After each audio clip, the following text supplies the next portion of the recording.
মোহাম্মদকে চেনা দায় হলো, যার ছায়া না ছিল। খেতে উপতে মরু আকাশে, খেতে উপতে যে মরু আকাশে প্রকাশ পাইল, যার ছায়া না ছিল। মোহাম্মদকে চেনা দায় হলো, যার ছায়া না ছিল।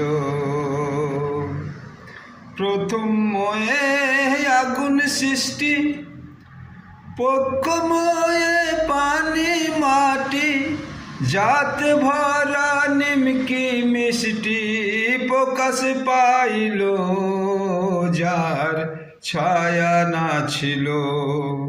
মোহাম্মদকে চেনা দায় হলো, যার